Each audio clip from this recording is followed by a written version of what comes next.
नमस्कार दोस्तों, स्वागत है आपका आपके पसंदीदा चैनल नॉलेज बेसिस पर। दोस्तों, जो टॉप 25 क्वेश्चंस की सीरीज चल रही थी उसके 4 पार्ट हमारे पूरे हो चुके हैं। आज ये हमारा पार्ट 5वां है। यदि आपने अभी तक उन 4 पार्ट्स को नहीं देखा है तो आप हमारे चैनल नॉलेज बेसिस की प्लेलिस्ट की जो ऑप्शन है उसमें जाकर एक प्लेलिस्ट बनी हुई है टॉप 25 क्वेश्चंस की सीरीज की, तो उसमें जाकर उन चारों वीडियोज़ को देख सकते हो। गाइस, जितने भी आगे आने वाले एग्ज़ाम हैं उनके जो मोस्ट इम्पोर्टेंट क्वेश्चन हो सकते हैं उनके हिसाब से वो क्वेश्चन हम जो है अपनी सीरीज़ में लेकर आ रहे हैं।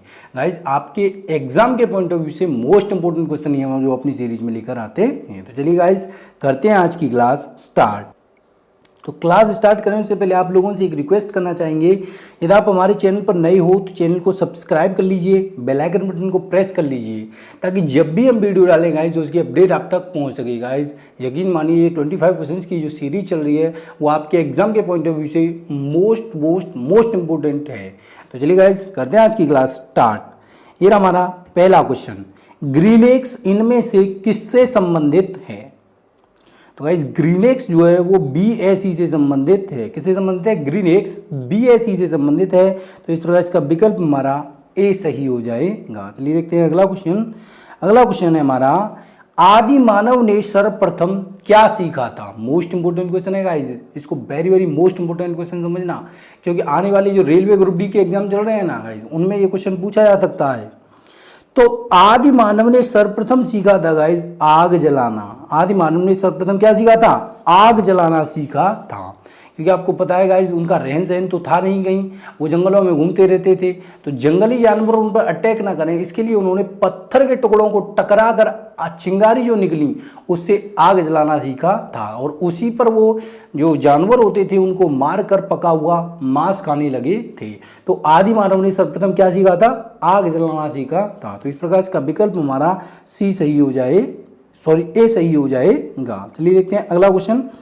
अगला क्वेश्चन है हमारा, निम्नलिखित में से कौन सुमेलित नहीं है? तो गाइज, इस तरफ ये जो है कुछ लॉर्ड ये गवर्नर वगैरह दिए हुए हैं और इस तरफ इनके कार्यकाल में ये जो चीज़ें हुई हैं वो दी हुई हैं। तो क्या ये पूछ रहा है, तो क्या लॉर्ड लिटिन के कार्यकाल में प्रथम एंग्लो अफगान युद्ध हुआ था? नहीं हुआ था। लॉर्ड डफरिन के काल में भारतीय राष्ट्रीय कांग्रेस की स्थापना हुई थी। हाँ, लॉर्ड डफरिन के कार्यकाल में भारतीय राष्ट्रीय कांग्रेस की स्थापना हुई थी और ये Allan Octavian Hume AO Hume के द्वारा की गई थी। याद रखना गाइस, ये लॉर्ड डफरिन जो हमारे गवर्नर जनरल थे उस समय, उनके कार्यकाल में भारतीय राष्ट्रीय कांग्रेस की स्थापना हुई थी। और भारतीय राष्ट्रीय कांग्रेस की स्थापना की किसने थी? भारतीय राष्ट्रीय कांग्रेस की स्थापना की थी एल्विन ऑक्टेन ह्यूम, जिन्हें आप AO ह्यूम के नाम से जानते हो।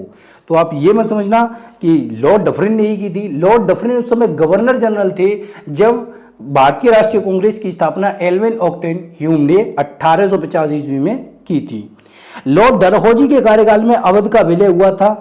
ये बात भी बिल्कुल सत्य है। जब लॉर्ड विलियम बेंटे गवर्नर थे तो चार्टर एक्ट 1833 पारित हुआ था। यानी ये तीनों क्वेश्चन हमारे सही हैं, केवल लॉर्ड लिटिन के कार्यकाल में प्रथम एंग्लो अफगान युद्ध नहीं हुआ था। तो इस प्रकार इसका विकल्प हमारा ए सही हो जाएगा। गाइस, ये क्वेश्चन आपका वेरी मोस्ट इंपोर्टेंट हो जाता है कि भारतीय राष्ट्रीय कांग्रेस की स्थापना किसने की थी? तो ये आप याद रखना, AO ह्यूम, और इनका पूरा नाम है एल्विन ऑक्टेन ह्यूम। इन्होंने जो भारतीय राष्ट्रीय कांग्रेस की स्थापना की थी, और जब भारतीय राष्ट्रीय कांग्रेस की स्थापना हुई उस समय भारत के गवर्नर जनरल थे लॉर्ड डफरिन। चलिए देखते हैं अगला क्वेश्चन।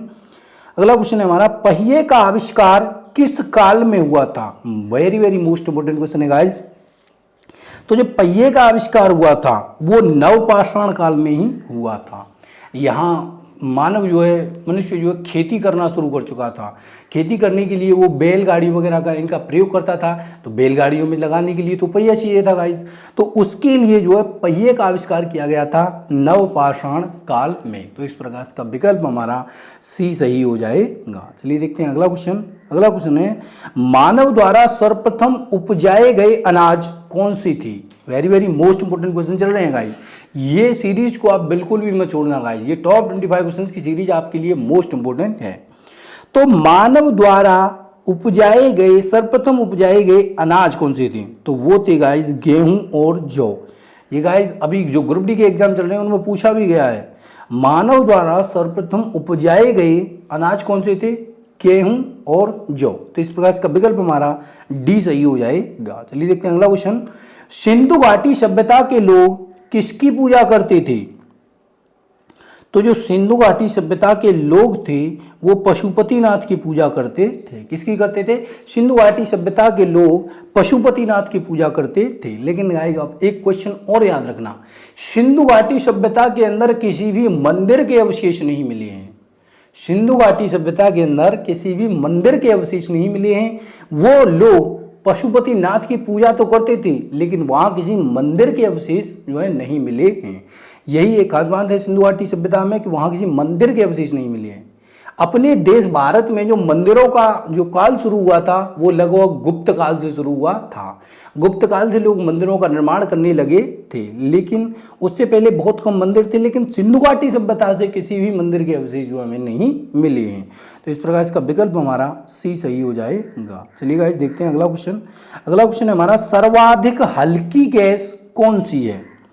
तो जो सर्वाधिक हल्की गैस है वो है हाइड्रोजन गैस। कौन सी? हाइड्रोजन गैस जो है वो सबसे हल्की होती है। चलिए देखते हैं अगला क्वेश्चन। नोबेल पुरस्कार के संस्थापक अल्फ्रेड नोबेल कहाँ पैदा हुए थे? मोस्ट इंपोर्टेंट क्वेश्चन तो यही हो जाता है गाइस कि नोबेल पुरस्कार के संस्थापक कौन थे? तो वो थे अल्फ्रेड नोबेल। अल्फ्रेड नोबेल ने ही नोबेल पुरस्कार की स्थापना की थी। और इनका जन्म कहाँ हुआ था? इनका जन्म हुआ था स्वीडन में। कहाँ हुआ था? स्वीडन में जो है इनका जन्म हुआ था। तो ये क्वेश्चन आप जरूर याद रखना कि नोबेल पुरस्कार के संस्थापक अल्फ्रेड नोबेल थे और उनका जो जन्म हुआ था वो स्वीडन में हुआ था। तो इस प्रकार इसका विकल्प हमारा सी सही हो जाएगा। चलिए देखते हैं अगला क्वेश्चन। अगला क्वेश्चन है हमारा, भारतीय संविधान के अनुसार निम्नलिखित में से कौन सा देश के शासन के लिए आधारभूत है? तो भारतीय संविधान के अनुसार जो राज्य के नीति निर्देशक तत्व हैं, राज्य के नीति निर्देशक तत्व हैं जो 51A में दिए हुए हैं, राज्य के नीति निर्देशक तत्व वो जो हैं देश के शासन के लिए आधारभूत होते हैं। राज्य के नीति निर्देशक तत्व जो हैं वो भारतीय संविधान के अनुसार देश के शासन के आधारभूत हैं। और ये किस अनुच्छेद के अंतर्गत आते हैं? 51A के अंतर्गत आते हैं। चलिए देखते हैं अगला क्वेश्चन। अगला क्वेश्चन है हमारा, खालसा पंथ की स्थापना गुरु गोविंद ने कब की थी? सबसे पहले मोस्ट इंपोर्टेंट क्वेश्चन तो यही आ जाता है, एग्जाम में डायरेक्ट पूछ लिया जाता है कि खालसा पंथ की स्थापना किसने की थी? तो खालसा पंथ की स्थापना गुरु गोविंद सिंह ने की थी। और की कब थी? तो खालसा पंथ की स्थापना की गई थी 1669 ईस्वी में। खालसा पंथ की स्थापना गुरु गोविंद सिंह के द्वारा 1669 ईस्वी में की गई थी। तो इस प्रकार इसका विकल्प हमारा बी सही हो जाएगा। चलिए देखते हैं अगला क्वेश्चन। गाइस क्वेश्चन में आगे बढ़े उससे पहले हम लोग से एक रिक्वेस्ट करना चाहेंगे, यदि आपको कोई वीडियो पसंद आ रहा है गाइस तो आप वीडियो देखते देखते आप इस वीडियो को जितने भी एजुकेशन ग्रुप से जुड़े हुए हो या सोशल मीडिया किसी भी प्लेटफॉर्म से जुड़े हो, प्लीज़ गाइस आप लोगों से एक रिक्वेस्ट करते हैं, प्लीज़ आप इस वीडियो को उस सोशल मीडिया प्लेटफॉर्म पर या जितने भी एजुकेशन ग्रुप से आप जुड़े हुए हैं प्लीज़ आप उनमें इसको शेयर जरूर कीजिएगा, जिससे हमारी भी मदद हो सके गाइस और आपकी भी मदद हो सके। चलिए देखते हैं अगला क्वेश्चन। द्वितीय विश्व युद्ध का तात्कालिक कारण क्या था? Very very most important question है गाइस। तो द्वितीय विश्व युद्ध का तात्कालिक कारण था जर्मनी द्वारा पोलैंड पर आक्रमण। क्या कारण था?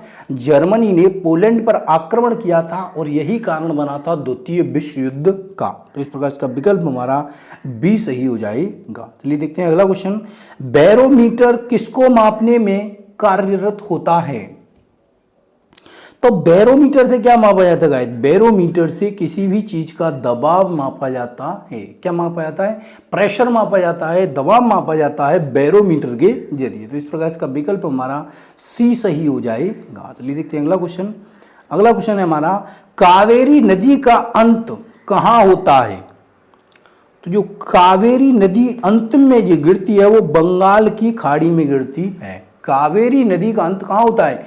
बंगाल की खाड़ी में होता है। कावेरी नदी अंत में बंगाल की खाड़ी में जाकर जो है समाप्त हो जाती है। तो इस प्रकार इसका विकल्प हमारा बी सही हो जाएगा। चलिए देखते हैं अगला क्वेश्चन।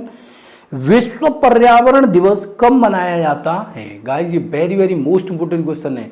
हालांकि दिवस तो आपको सारे ही याद होने चाहिए, लेकिन ये भी जो है एक मोस्ट इंपोर्टेंट क्वेश्चन है। एक ये पर्यावरण दिवस हो गया, एक योग दिवस हो गया, एड्स दिवस हो गया, ये दिवस आपको जरूर से जरूर याद रहने चाहिए। तो गाइस बात करते हैं विश्व पर्यावरण दिवस की। तो विश्व पर्यावरण दिवस जो वो 5 जून को बनाया जाता है। कब बनाया जाता है? विश्व पर्यावरण दिवस 5 जून को मनाया जाता है। तो इस प्रकार इसका विकल्प हमारा ए सही होगा। चलिए देखते हैं अगला क्वेश्चन। अगला क्वेश्चन है हमारा, ग्रामीण परिवारों को निम्नलिखित में से कौन सी सीधी ऋण सुविधा प्रदान करता है? तो जो ग्रामीण परिवार हैं उनको इनमें से कौन सी बैंक है जो सीधी ऋण सुविधा प्रदान करती है? तो जो गांव में बसने वाले लोग हैं उनको क्षेत्रीय ग्रामीण बैंक भी सुविधा देती है, नाबार्ड बैंक भी सुविधा देती है कृषि वगैरह के लिए, और भूमि विकास बैंक, यानी ये तीनों ही बैंक जो हैं वो ग्रामीण क्षेत्र के निवासियों को सुविधा देती हैं। तो इस प्रकार इसका विकल्प हमारा डी सही हो जाएगा।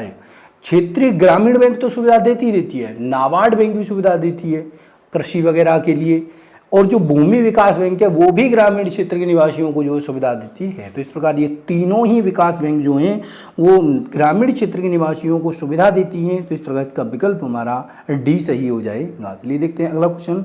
ये क्वेश्चन तो बहुत ही आसान है गाइस कि ऑस्ट्रेलिया की राजधानी कहाँ है? तो ऑस्ट्रेलिया की जो राजधानी है गाइस वो है कैनबरा। ये गाइस क्वेश्चन करंट से पूछा गया है, क्योंकि कभी कभी एग्जाम में ऐसा होता है कि हमारे प्रधानमंत्री जी कहीं जाते हैं तो उस देश की राजधानी, उस देश की करेंसी और उस देश का कुछ ऐसा राष्ट्रीय प्रतीक वगैरह कुछ पूछ लिया जाता है। तो इसलिए ये जो क्वेश्चन इसमें लाया गया है कि ऑस्ट्रेलिया की राजधानी कहाँ है? कैनबरा है। चलिए देखते हैं अगला क्वेश्चन। अगला क्वेश्चन है गाइस हमारा, निम्नलिखित सूची को सुमेलित कीजिए। यहाँ कुछ युद्ध वगैरह दिए हुए हैं और ये उनमें किसने भाग लिया था ये दिए हुए हैं। तो गाइज इसको आप सुमेलित करके 1 मिनट आप अपनी वीडियो को पॉज करके जब इसे सुमेलित करिए तब देखिए। तो गाइज इसकी बात करें तो इसमें देखते हैं कि जो खेड़ा का युद्ध हुआ था वो मराठा, साहू एवं ताराबाई के बीच हुआ था। जो खेड़ा का युद्ध हुआ था वो मराठा, साहू एवं ताराबाई के बीच हुआ था। मराठा साहू जो थे और एवं ताराबाई जो थी उनके बीच हुआ था। बात करें गिरिया का युद्ध जो हुआ था वो नवाब सरफराज खां एवं अलीवर्दी खां के बीच हुआ था। तो इस प्रकार इसका विकल्प ए हो जाएगा। तो इसका हो गया हमारा तीसरा, इसका हो गया पहला। वेदरा का जो युद्ध हुआ था वो अंग्रेजों एवं डचों के बीच हुआ था। तो इसका हो गया दूसरा। जो अष्टी का युद्ध हुआ था वो बाजीराव द्वितीय एवं अंग्रेजों के बीच हुआ था। तो इसका तो विकल्प बिल्कुल सही मिला हुआ है। तो इसका हो गया चौथा। तो हमारे आंसर क्या हो गए? 3, 1, 2, 4। तो देखते हैं इसमें कौन सा मिलता है हमारा। ये विकल्प ए हमारा बिल्कुल सही हो जाएगा। जो खेड़ा युद्ध हुआ था वो मराठा साहू एवं ताराबाई के बीच हुआ था। वेदरा का जो युद्ध हुआ था वो नवाब सरफराज खां एवं अलीवर्दी खां के बीच हुआ था। गिरिया का जो युद्ध हुआ था वो नवाब सरफराज खां एवं अलीवर्दी के बीच हुआ था। वेदरा का जो युद्ध हुआ था वो अंग्रेजों एवं डचों के बीच हुआ था। जबकि जो अष्टी का युद्ध हुआ था वो बाजीराव द्वितीय एवं अंग्रेजों के बीच हुआ था। तो ये आपके ऑप्शन होते हैं 3, 1, 2, 4। तो इस प्रकार इसका विकल्प हमारा ए सही हो जाता है गाइस। चलिए देखते हैं अगला क्वेश्चन। गाइस वीडियो आपको पसंद आ रहा है तो प्लीज़ गाइस हम आप लोगों से एक रिक्वेस्ट करेंगे, आप इस वीडियो को जितने भी सोशल मीडिया प्लेटफॉर्म से जुड़े हुए हैं, आप फेसबुक से जुड़े हुए हैं, फेसबुक तो हर कोई चलाता है गाइस, आप इसे फेसबुक पर शेयर जरूर कीजिएगा।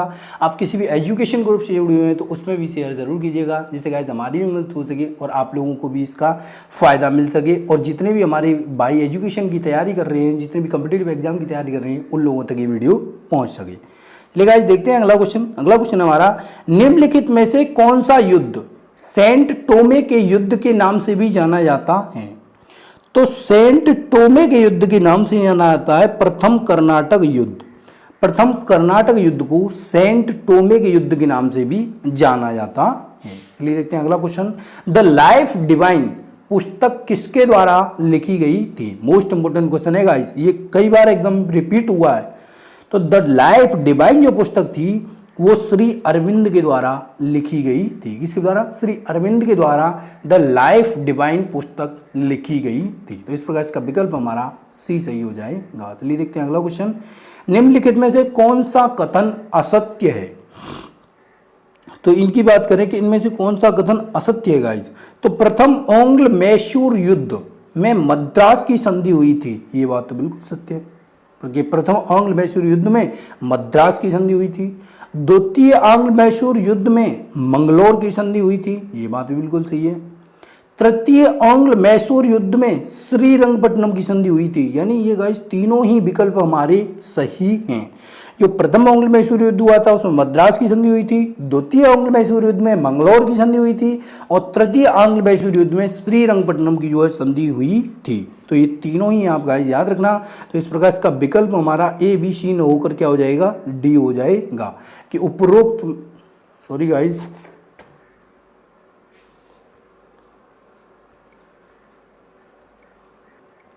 इसमें पूछा गया कि कौन सा कथन असत्य है। ये तो सारे के सारे ही सत्य कथन हैं, तो इनमें से तो कोई असत्य नहीं है। तो इस प्रकार इसका विकल्प हमारा डी ही सही हो जाएगा। हमने सोचा कि यहाँ तीनों विकल्प दिए होंगे, लेकिन तीनों नहीं है, यहाँ ये विकल्प हमारा डी सही हो जाएगा कि उपरोक्त में से कोई नहीं, क्योंकि प्रथम आंग्ल मैसूर युद्ध में मद्रास की संधि हुई थी, द्वितीय आंग्ल मैसूर युद्ध में मंगलोर की संधि हुई थी और तृतीय आंग्ल मैसूर युद्ध में श्रीरंगपट्टनम की संधि हुई थी। तीनों ही संधियां तीनों ही युद्धों में हुई थी। तो इसमें जो है पूछा है कि असत्य कथन कौन सा है, तो इनमें से कोई भी असत्य कथन नहीं है, ये सारे के सारे ही कथन जो है वो सत्य हैं। तो इस प्रकार इसमें ये कहा गया है कि उपरोक्त में से कोई नहीं। तो इस प्रकार इसका विकल्प हमारा डी सही हो जाएगा। तो आप इन तीनों को नोट जरूर कर लीजिएगा कि प्रथम आंग्ल मैसूर युद्ध में मद्रास की संधि, द्वितीय आंग्ल मैसूर युद्ध में मंगलोर की संधि और तृतीय आंग्ल मैसूर युद्ध में श्रीरंगपट्टनम की संधि हुई थी। ये तीनों ही सत्य कथन हैं। चलिए देखते हैं अगला क्वेश्चन। जमशेदपुर किस नदी के किनारे अवस्थित है? तो जो जमशेदपुर है वो गाइस स्वर्ण रेखा नदी के किनारे अवस्थित है। कहाँ? जमशेदपुर स्वर्ण रेखा नदी के किनारे अवस्थित है। तो इस प्रकार इसका विकल्प हमारा बी सही हो जाता है। चलिए देखते हैं अगला क्वेश्चन। दोस्तों क्वेश्चन में आगे बढ़ें उससे पहले हम आप लोगों से एक रिक्वेस्ट करना चाहेंगे, यदि आप हमारे चैनल पर नए हो तो चैनल को सब्सक्राइब जरूर कर लीजिए, बेल आइकन को प्रेस कर लीजिए ताकि जब भी वीडियो डाली जाए उसकी अपडेट आप तक पहुंच सके। गाइस ये टॉप 25 क्वेश्चंस की जो सीरीज चल रही है वो मोस्ट इंपोर्टेंट सीरीज है। यदि आप कोई भी एग्जाम की तैयारी कर रहे हो तो ये सीरीज आपके लिए वेरी वेरी मोस्ट इंपोर्टेंट है, क्योंकि कोई भी ऐसा एग्जाम नहीं है जिसमें जनरल नॉलेज ना आती हो, और जनरल नॉलेज के लिए ये एग्जाम जो आपके लिए मोस्ट इंपोर्टेंट है। तो चलिए गाइस देखते हैं अगला क्वेश्चन। भारत के राष्ट्रपति के विरुद्ध महाभियोग की प्रक्रिया कौन आरंभ कर सकता है? तो जो भारत के राष्ट्रपति के विरुद्ध महाभियोग की जो अभिक्रिया लग सकती है वो संसद के दोनों सदनों में से कोई भी सदन प्रारंभ कर सकता है। महाभियोग की अभिक्रिया को संसद के दोनों सदनों में से कोई भी सदन जो है वो प्रारंभ कर सकता है। आप जानते हो गाइस संसद हमारी 3 स्तंभों से मिलकर बनी हुई है। पहले राज्यसभा, दूसरी लोकसभा और तीसरे स्वयं राष्ट्रपति जी होते हैं। तो भारत के राष्ट्रपति के विरुद्ध जो महाभियोग लगाया जा सकता है वो संसद के दोनों सदनों में, लोकसभा में या राज्यसभा में किसी में भी लगाया जा सकता है। तो इस प्रकार इसका विकल्प हमारा हो जाएगा सी सही, कि संसद के दोनों सदनों में से किसी भी सदन में राष्ट्रपति के विरुद्ध महाभियोग पारित किया जा सकता है, प्रक्रिया आरंभ की जा सकती है, लेकिन उसे दूसरे सदन में भी पारित होना आवश्यक है। चलिए देखते हैं अगला क्वेश्चन। अगला क्वेश्चन है हमारा गल्फ स्ट्रीम क्या है? मोस्ट इंपोर्टेंट क्वेश्चन है गाइस। गल्फ स्ट्रीम जो होती है वो एक समुद्री धारा होती है। गल्फ स्ट्रीम जो है वो एक समुद्री धारा है। तो इस प्रकार इसका विकल्प हमारा बी सही हो जाएगा। चलिए देखते हैं अगला क्वेश्चन। भारत का प्रमाणिक समय किस स्थान का स्थानीय समय है? तो जो भारत का प्रमाणिक समय है वो गाइस इलाहाबाद के नैनी से लिया गया है। कहाँ से लिया गया है? इलाहाबाद के नैनी नामक ग्राम से जो है लिया गया है भारत का प्रमाणिक समय। भारत का प्रमाणिक समय इलाहाबाद के नैनी नामक स्थान से जो है लिया गया है। अपनी जो भारत का प्रमाणिक समय है वो इलाहाबाद के नैनी नामक स्थान से लिया गया है जो यूपी में स्थित है। तो इस प्रकार इसका विकल्प हमारा डी सही हो जाएगा। चलिए देखते हैं अगला क्वेश्चन। किस ग्रह का कोई भी उपग्रह नहीं है? Very very most important question है गाइस। किस ग्रह का कोई भी उपग्रह नहीं है। तो ऐसा ग्रह जिसका कोई भी उपग्रह नहीं है बुध ग्रह है। कौन सा? बुध ग्रह का कोई भी उपग्रह आज तक नहीं है। बुध ग्रह से रिलेटेड एक क्वेश्चन और बता देते हूं आपको। ये गाइस सबसे कम जो है समय में सूर्य की परिक्रमा पूरी कर लेता है। और कितने समय में कर लेता है? लगभग 88 दिनों में ये अपनी परिक्रमा जो है पूरी कर लेता है। तो इस प्रकार इसका विकल्प हमारा डी सही हो जाएगा। तो गाइज वीडियो आपको कैसा लगा? यदि वीडियो आपको पसंद आया हो तो प्लीज़ गाइज हम आप लोगों से एक बार फिर रिक्वेस्ट करेंगे कि आप हमारे वीडियो को सोशल मीडिया प्लेटफॉर्म पर या जिस भी किसी एजुकेशन ग्रुप से जुड़े हुए हो प्लीज़ आप उसमें शेयर जरूर कीजिएगा, ताकि हमारा वीडियो दूसरे भाइयों तक पहुंच सके और हमें भी कुछ फ़ायदा हो सके गाइज, और आपका भी जो है इसमें हमारी चैनल को ग्रो करने में बहुत ज़्यादा हाथ हो गाइज। तो चलिए गाइज आज का वीडियो यहीं पे समाप्त करते हैं। चैनल पर नए हो चैनल को सब्सक्राइब कर लीजिए, बेल आइकन को प्रेस कर लीजिए, ताकि जब भी वीडियो डाली जाए उसकी अपडेट आप तक पहुंच सके। धन्यवाद।